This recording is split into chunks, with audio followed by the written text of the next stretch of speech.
В эфире телеканала «Итоги дня», в студии Надежда Саханская. Здравствуйте. В начале выпуска об основных темах.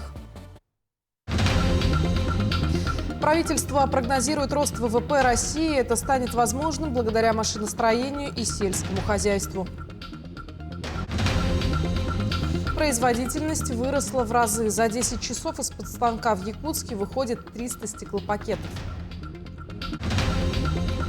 В столице региона в процессе обновления здания Якутского промышленного техникума. Официальное открытие мастерских запланировано 2 октября.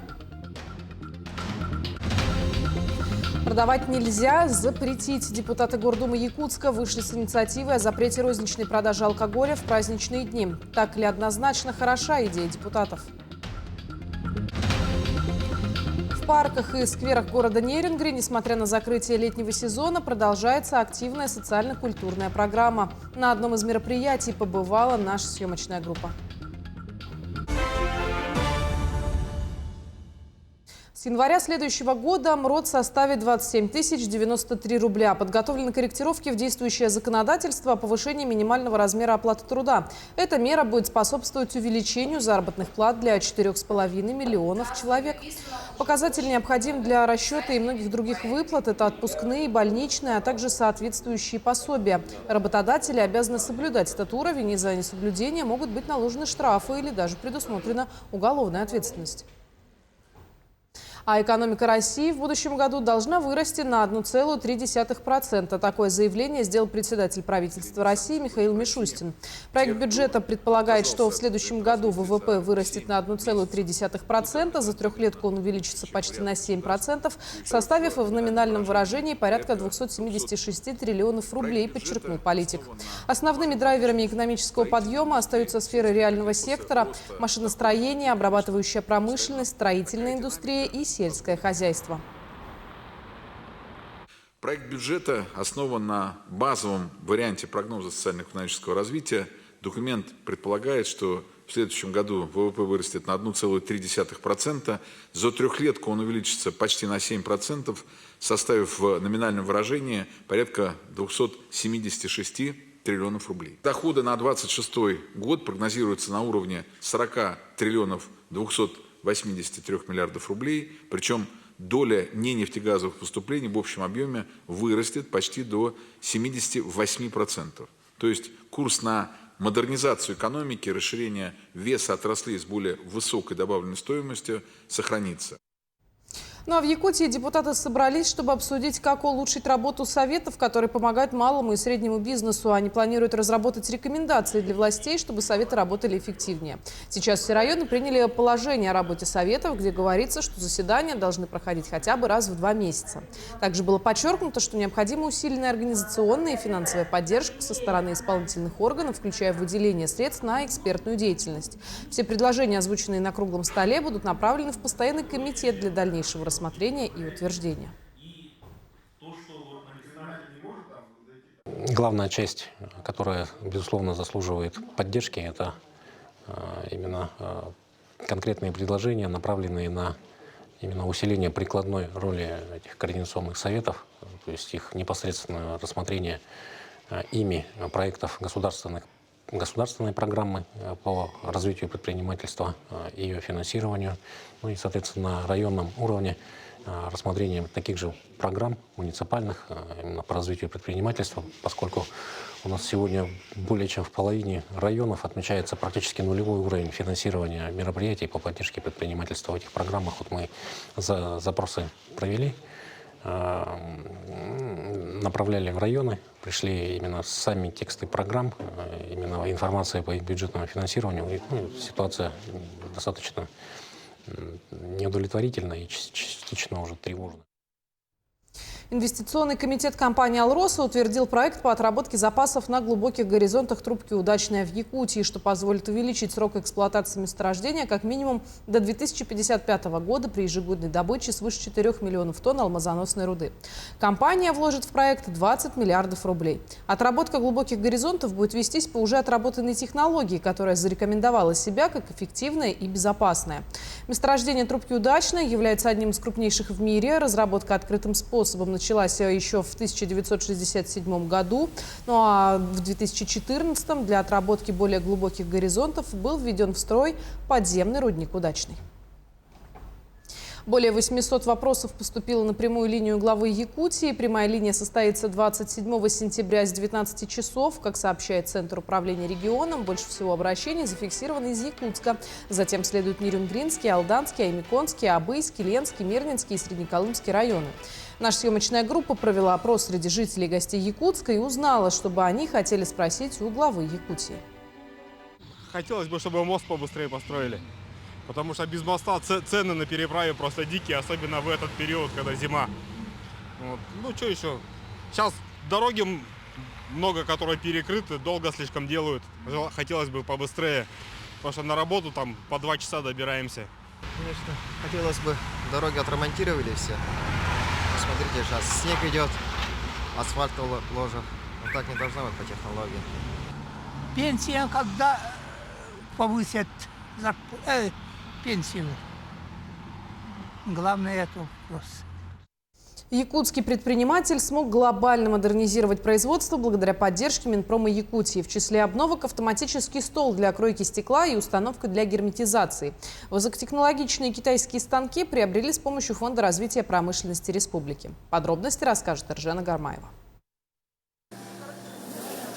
Без инноваций в наш современный век никуда. Хорошо это понимают здесь, в стекольном цеху. В этом году производство получило глобальную перезагрузку. Виной тому новое оборудование. Среди всех причуд цеха особый восторг вызывает вот этот стол. Чудо-машина может нарезать изделие из стекла любой формы. И все сама. Человеку нужно лишь вбить нужные параметры вот в такой компьютер. И даже пыль собирается автоматически пылесосом, который установлен сверху. Изменения претерпела и линия герметизации стеклопакетов. Работники только подают стекло и принимают готовое изделие. А все остальное, в том числе прессование, установка делает сама, что напрямую влияет на качество. Вертикальная склейка дает очень хорошее качество стеклопакетов и позволяет делать стеклопакеты с высоким коэффициентом сопротивляемости. То есть очень теплые пакеты. Использовать и стекло, и наполнять их газом. При вертикальной сборке нет эффекта линзования, нет вот этого кривого зеркала эффекта. Совсем, ну и качество на порядок выше стало. Производительность выросла в разы. Если раньше за смену работники изготавливали до 150 стеклопакетов, то сейчас за 10 часов из-под линии выходит по 300 единиц. Машины значительно упростили рабочий процесс, признаются в цеху. Кардинально поменялось все вообще, как бы с ручного на автоматизированное. Это намного облегчило труд, объем, качество, все увеличилось. Вообще все поменялось на 100%. Позитивные изменения стали возможны благодаря Фонду развития промышленности. Минпром Якутии предоставляет предпринимателям займ до 50 миллионов рублей для различных целей. Наш фонд предоставляет льготный займ от 1 до 3%. Мы даем время на заключение договора, приобретение продукции, доставка, логистика занимает время, наладка, монтаж оборудования. И поэтому у нас есть льготный период, в данном случае до 1 года, когда проценты не платятся соответственно. Такой льготы уже воспользовались больше 2 десятков предприятий. Минпром напоминает, они всегда открыты к сотрудничеству, а обновленный цех – живой тому пример. Эржена Гармаева, Джулустан Иннокентьев, Якутск. Госдума готовится ввести круглогодичный призыв в армию. Законопроект, который вводит непрерывный призыв вместо весеннего и осеннего, принят в первом чтении. Как ожидается, в течение года новобранцы будут проходить медкомиссии и психологический отбор, а в войска отправляться по традиционной схеме в апреле-июле и октябре-декабре. По мнению авторов проекта, это позволит равномерно распределить нагрузку на военкоматы. К слову, во время обсуждения депутаты интересовались, не стоит ли освободить от срочной службы учителей и врачей из-за кадрового дефицита. Но одобрение эта идея не получила. В Якутске началась новая глава в жизни 18 юных граждан России. В торжественной обстановке им вручили первые паспорта. Мероприятие прошло в преддверии Дня государственности. Такие церемонии сейчас проходят по всей республике в рамках проекта «Мы граждане России». В этом году планируется выдать более 3000 паспортов юным жителям Якутии, которые зарегистрировались на торжественную выдачу документа. Мероприятие у нас проводится не впервые, мы проводим его периодически. Если немножко похвастаться, то чуть ли не ежемесячные, приуроченные к определенным знаменательным датам. И даем возможность детям получение паспорта сделать таким небольшим праздником. Сегодня у нас стартовало в городе Якутске, сегодня получили документы 18 детей в торжественной обстановке. Также у нас пойдут по ряду районов: Ленск, Покровск, Нюрба и прочие районы, где дети также смогут в торжественной обстановке получить свой основной документ. В России стартовал национальный проект «Истоки патриотизма». Он включает 5 курсов: «Родина и родное в русской философии», «Истоки патриотизма в русской живописи», «Русская история. Истоки и многообразие патриотизма», «Истоки патриотизма в истории возникновения русского театра» и «Истоки патриотизма в русской литературе». В школах эти проекты будут вести советники по воспитанию, помощники директоров школ, старшие вожатые, которые занимаются воспитательной работой. Ну а Якутский промышленный техникум открывает сразу 4 новые мастерские, которые готовы предоставить студентам все необходимое для получения высококачественного образования. Капитальный ремонт объекта проведен в рамках мероприятий по социальному развитию и экономическому росту субъектов Дальнего Востока. Подробности в следующем сюжете. Кузница промышленных кадров Якутии в процессе обновления. В техникуме развернулись 4 мастерские по направлениям: KPI, сварочные технологии, ювелирное дело и электромонтаж. У нас очень много стендов появилось по поиску неисправностей. Мы обновили рабочие кабинки, стенд «Умный дом», VR-тренажер. Надо идти в ногу со временем. И вот такое вот обновление как раз-таки дает колоссальный, думаю, толчок для обучения в профессиональной деятельности. Для открытия современных мастерских было выделено порядка 42 миллионов рублей на приобретение оборудования. Эти агрегаты позволяют максимально точно имитировать реальные условия работы. Сейчас идет установка новой техники силами студентов техникума. Все сами устанавливаем, конечно. Но при этом мы рады тому, что у нас новое оборудование, так как сейчас идет новое поколение, новое оборудование появляется, и вот где сантехника и так далее, а тут были старые образцы, из-за этого мы не смогли бы научиться новым образцам. С новым оборудованием мы теперь можем стать квалифицированными работниками. Якутский промышленный техникум готовит студентов по востребованным в регионе профессиям. Это токари, ювелиры, электрогазосварщики и слесари. Сегодня в техникуме обучают более 300 студентов. В новых мастерских практические знания получат и школьники. У нас есть сетевое взаимодействие с Сахаполитехническим лицеем, да, это у нас электромонтаж будет, и есть водоканал «Проф». Также эти школьники будут здесь обучаться по 3 направлениям. Это сварка, электромонтажка и KPI. И они в конце получают свидетельство. Официальное открытие мастерских запланировано 2 октября. Якутский промышленный техникум продолжит и дальше шагать в ногу со временем, обеспечивая студентов всем необходимым для успешного старта в профессиональной жизни. Даяна Федорова, Семен Семенов, Якутск. На минувшей неделе депутаты Гордумы Якутска вышли с инициативой о запрете розничной продажи алкоголя в праздничные дни. Спиртные напитки предлагают не продавать с 1 июня, 21 июня и 1 сентября. В случае принятия закона органы местного самоуправления получат право устанавливать запреты в дни города, района, наслега, а также в день последнего звонка. Но у каждой медали есть обратная сторона. Так ли однозначно хороша идея депутатов, разбирались наши корреспонденты. Борьбу за трезвый образ жизни городские власти ведут не первый год. Однако статистика все еще весьма неутешительна. По данным МВД Республики, за 2025 год совершено больше 1500 преступлений в состоянии алкогольного опьянения. И вот свое слово на животрепещущую тему высказали депутаты Думы Якутска. Нормотворцы предлагают не продавать горячительное 6 праздничных дней. Якутская городская дума предложила представительным органам республики поддержать эту законодательную инициативу. Мы считаем, что ограничение реализации спиртных напитков в указанные дни благоприятно скажется на укреплении моральных устоев горожан и продвижении принципов здорового образа жизни. Пропаганда ЗОЖ – это, конечно, хорошо. Однако к такой инициативе возникают сразу несколько вопросов. Если алкогольные маркеты закрыты, не побежит ли толпа в наливайке и лжекафе, которые плодятся, несмотря на все запреты и, к слову, часто становятся точками сборищ для маргиналов? А вдруг и того хуже – начнут производить спиртное в кустарных условиях или даже покупать контрафактный продукт? Да и так называемые бутлегеры не дремлют. Да, здравствуйте. А вы доставляете? Да. А что есть в наличии? пиво, водка, вино, коньяк, виски, шампанское. А расценки можно узнать? На WhatsApp напишите, про это отправлю. География какая доставки? Только в центре? Вам куда нужно? В Марху. В Марху доставка 700 рублей. Эти же проблемы заботят предпринимателей Якутии, продающих алкоголь. Таких, кстати, немало. На сентябрь 2025 года в республике действует 433 лицензии на реализацию спиртного.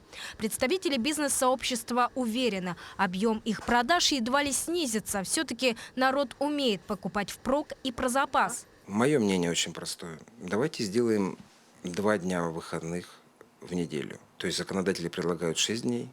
А мы сделаем 110. 110 дней мы не будем торговать алкоголем.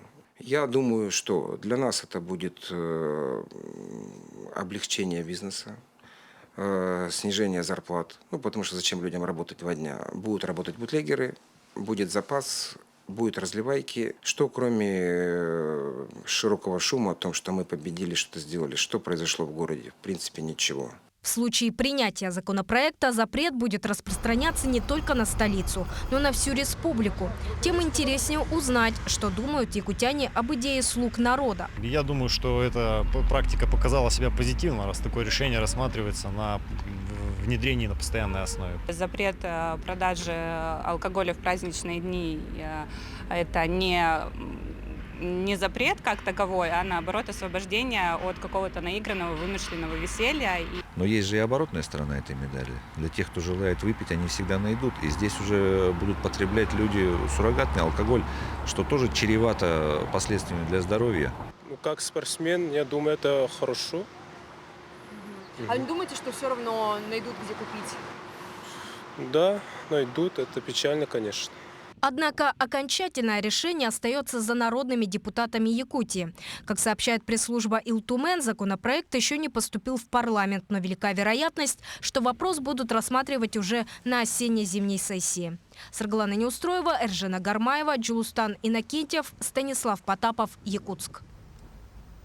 В будущем году Институт химической биологии и фундаментальной медицины Сибирского отделения РАН приступит к клиническим испытаниям инновационного препарата от рака мозга. Планируется проведение клинических тестов для лечения рака молочной железы, а также запуск 1-й и 2-й фаз исследований для терапии опухолей головного мозга. В начале этого года прошла 1-я фаза испытаний препарата против рака молочной железы. Исследование проводилось в 4 медицинских центрах в 2 этапа. Результаты показали, что однократное введение препарата приводило к стабилизации опухоли в 50% случаев на 60-й день, а многократное в 80% случаев на 82-й день. В Северо-Восточном федеральном университете стартовал 1-й управленческий хакатон «Путь лидера». 2 дня участники будут создавать и развивать идеи студенческого самоуправления. О том, какая программа ожидает инноваторов, расскажет Анастасия Пуляева. На протяжении 2 дней участников ждут лекции, семинары и стратегические сессии, направленные на развитие студенческого самоуправления и лидерских качеств. Полученные знания инноваторы реализуют на практике, создадут собственные проекты. В программе участвуют 11 команд. В их числе не только студенты, но и сотрудники учебных заведений. По словам организаторов, взаимодействие участников поспособствует разработать максимально точные стратегии развития студенческого самоуправления. Так, главная польза – это то, что ребята во 2-й день будут разрабатывать проекты, которые лягут в основу разработки стратегии развития органов самоуправления в нашем регионе. И, конечно же, самое главное – это взаимодействие с представителями других учебных заведений. Лидеры встретились, они познакомились, увидели друг друга, услышали, и уже мы открыли сообщество, где они все собираются, где они онлайн будут обсуждать проблемы и уже выстраивать план работы, совместную деятельность, совместные мероприятия и так далее. Главной целью организаторы обозначили взаимодействие и укрепление партнерских отношений между учебными заведениями. А это и средние специальные учреждения, и высшие учебные. Такой синтез реализован впервые. Идея зародилась еще в прошлом году. Мы с коллегами думали насчет развития наших студенческих организаций. Кроме как участия в грантовом конкурсе, они же должны еще реализовать и национальные проекты государственной власти.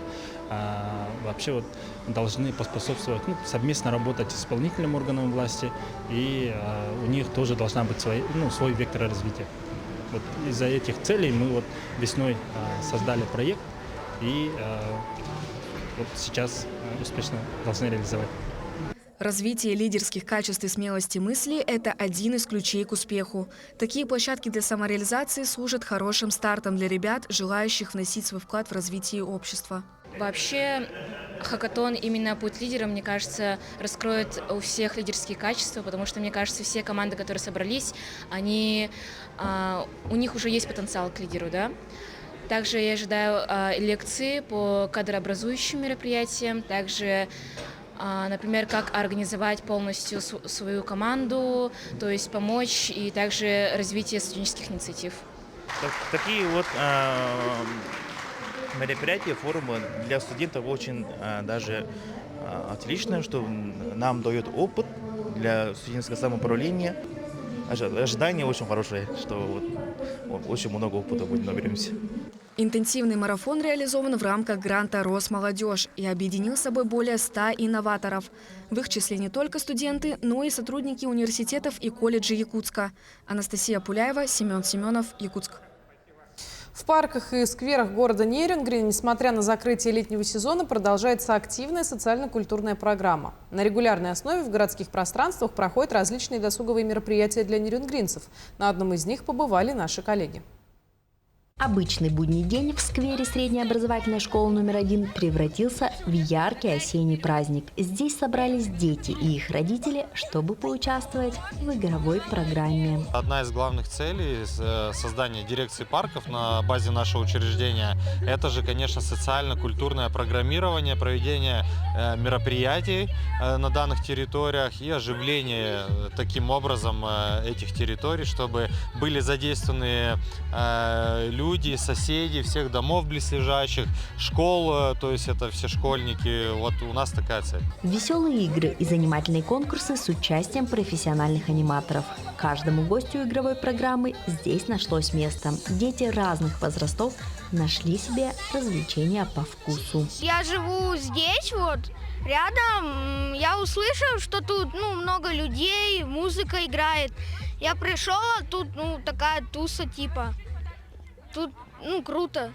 Я пришла с бабушкой, и я живу тут неподалеку. Я выиграла приз «Сок» и поучаствовала в «Полталава». Мы приехали с мамой сюда.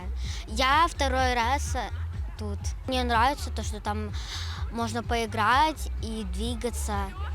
И всегда можно получать что-то за движение и за выполнение задания.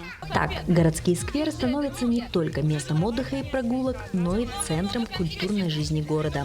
И в будущем руководство и команда дирекции парков будет внедрять в жизнь новые идеи, чтобы предоставить возможность горожанам с комфортом отдыхать здесь круглый год. Екатерина Павлова, Андрей Гаянов, Нерюнгри.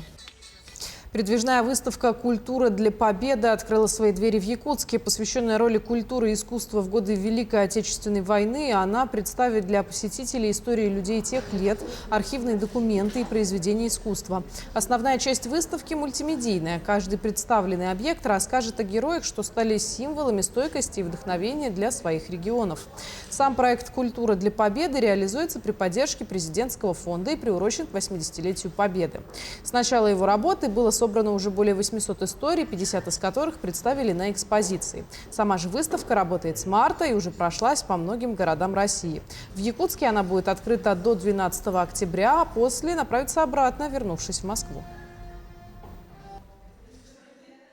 Я хотел бы отметить, что от якутян в эту выставку был отобран и специально взяли Николая Николаевича Иванова, человек, который в свое время служил, защищал Родину, потом после того, как он получил ранение, вернулся в Родину и продолжал именно в деле победы трудиться в сфере культуры нашей республики. И тем самым он стал одним из лиц культура для победы. Этим мы гордимся и хотели бы, чтобы из поколения в поколение передавалась прекрасная традиция защиты Родины. Правительство утвердило выходные дни на следующий год. Постановление подписал премьер Михаил Мишустин. Согласно производственному календарю, новогодние каникулы продлятся 12 дней с 31 декабря и до 12 января. В праздничные даты в феврале, марте и июне россияне будут отдыхать по 3 дня. Майские каникулы разделят на 2 части, каждые по 3 дня. А в ноябре будет всего 1 выходной в День народного единства. Это были все новости к этому часу. Я с вами прощаюсь. До встречи в дальнейших эфирах.